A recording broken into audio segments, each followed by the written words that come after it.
Deep in the misty terrain of the Southeast Asian highlands, the Kachin Jinghpaw society was built upon a few foundational pillars. At the very center of that structure sits the Marip clan. Their lineage is documented in primary source texts like the genealogy of Mariplamawng, which at first glance reads as an impenetrable, endless list of names. We can map these names to track exactly how a single ancestral origin point fractured into hundreds of distinct subclans. This lineage functions as an engineered social topology, driven by strict patrilineal descent vectors, geographic migrations, and rigid marriage alliances. Looking at this diagram, the absolute root node of this entire network is a single ancestor, Wahkyet Wa. From him, we see the immediate descendants branch out to form the first generations of the clan. But these few initial branches do not stay simple. Over successive generations, they multiply at an astonishing rate. The network cascades into a massive web encompassing hundreds of distinct lineages, names like Wulaobam, Ningwang, and Nsen. To properly navigate this web, we have to strip the network back to the core mathematical rules that generated it. The organization of this lineage reveals the mechanical system the Jinghpaw utilized to maintain a cohesive society while expanding across the highlands. We begin building the model by looking at the crucial second-generation ancestor, Wahkyet Singgawng.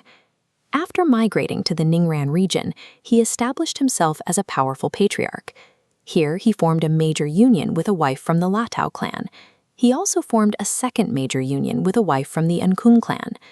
This introduces the first structural rule of the society.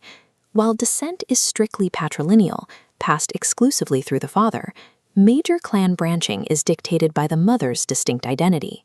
Tracing the lineage of the Latau wife, her offspring generate one distinct, isolated set of Marip subclans. Following the Nyangkum wife, she produces 6 specific sons: Gam, Na, La, Tu, Teng, and Ya. These 6 brothers form the absolute bedrock for the most prominent Marip subclans.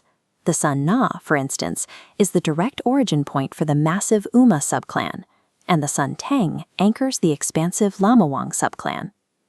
By having multiple wives from different prominent clans, Wahkyet Singgawng hardwired a permanent political and social divide into the architecture of his descendants. In this system, marriage functions as a structural mechanism to generate and deploy new, enduring political entities. We can isolate the Teng, or Lamawang, branch as a case study for how these subgroups physically scale.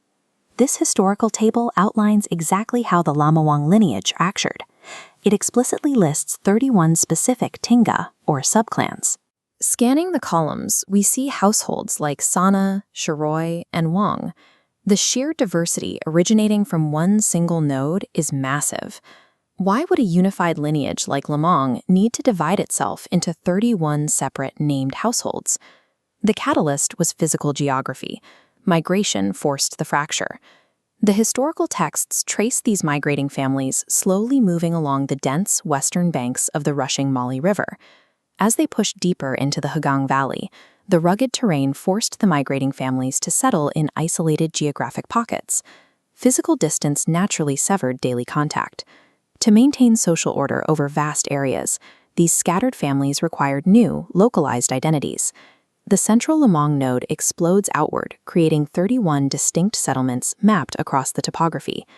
Despite taking on these new localized names, every single one of these households retained their core Mariplamawng identity. Photographs like this capture the historical reality of Jinghpaw communities managing these geographic divides, maintaining connections across the mountains. A subclan name operates as a precise GPS coordinate. It encodes exactly when and where a specific family broke off from the main migration route. As these 31 groups dispersed, they faced a fundamental challenge: maintaining a standardized legal and biological boundary between families who no longer live together. This text documents the exact kinship laws governing these subgroups, specifically detailing the relationships for households like Ntagalu and Sana. This diagram illustrates a concept called Mayu Dhamma.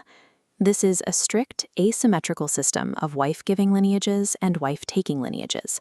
For example, the text identifies the Sana group exclusively as the Mayu, or wife-giver, to specific other households on the list. The central law of Mayudama is unbreakable. Once an alliance is established, marriage flows strictly one way. A wife-taking household can never reverse the flow. This creates an intense mathematical pressure. What happens when a single subgroup grows too large, but the members cannot intermarry without violating the kinship taboo? To bypass the restriction, the lineage must sever itself. It formally splits into two distinct, newly named Hingao to establish a brand new Mayudama dynamic. The source explicitly notes that long before the arrival of the English colony, these autonomous rules functioned as the primary legal framework of the region.